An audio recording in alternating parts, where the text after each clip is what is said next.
Respeitável público, convidamos você para uma viagem inesquecível. Vamos conhecer agora o maravilhoso mundo das atividades circenses. Vem com a gente que o espetáculo vai começar. Você já se perguntou quem inventou o circo? Em que país ele surgiu? Em que ano?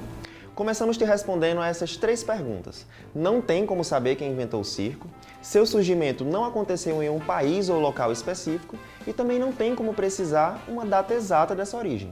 Então quer dizer que ninguém sabe nada sobre a história do circo? Sabe sim, e muita coisa.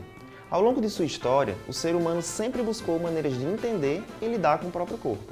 Desde o princípio, ele sentiu a necessidade de saltar, girar, equilibrar, balançar e pendurar-se, seja lutando por sua sobrevivência, buscando meios de diversão ou até mesmo tentando desafiar e superar os seus limites.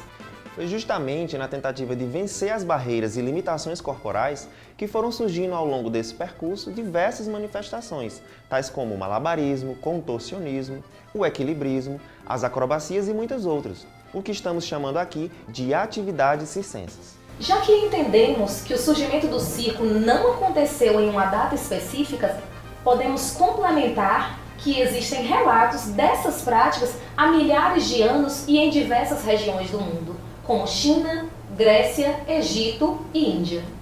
Quando vemos hoje em dia um artista de rua apresentando-se em locais públicos, podemos entender melhor o contexto de surgimento dos primeiros espetáculos circenses.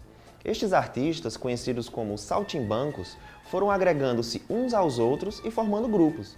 Muitos desses grupos cresceram e transformaram-se em companhias, onde geralmente os conhecimentos e as técnicas eram passadas por meio das famílias e perdurando pelas gerações. Até uma curiosidade sobre a origem da palavra circo, que tem muito a ver com a maneira como as pessoas ficavam dispostas em círculos quando iam assistir às apresentações dessas práticas. Inclusive, o primeiro circo a ficar mundialmente famoso foi o Circo Máximo romano, que continha apresentações com animais, corridas de bigas com cavalos e números de pessoas com habilidades incomuns.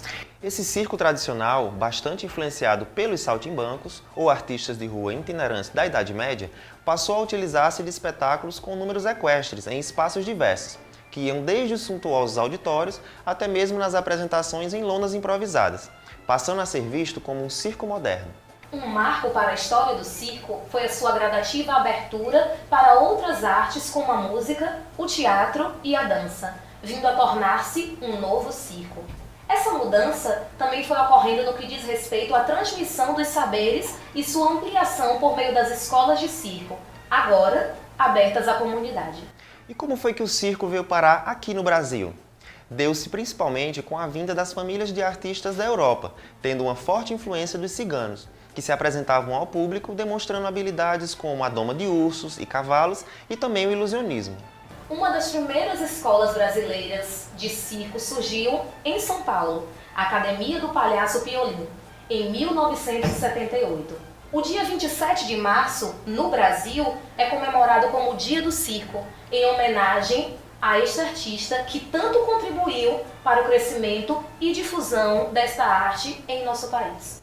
Uma parte obscura da história do circo mostra que nem tudo era magia e diversão. Alguns grupos, chamados de Circo dos Horrores, utilizavam de pessoas com características incomuns, como exemplo, gêmeos siameses, mulheres barbadas, gigantes, anões, etc., para exposição como se fossem animais ou até comparando-os aos monstros advindos da fantasia.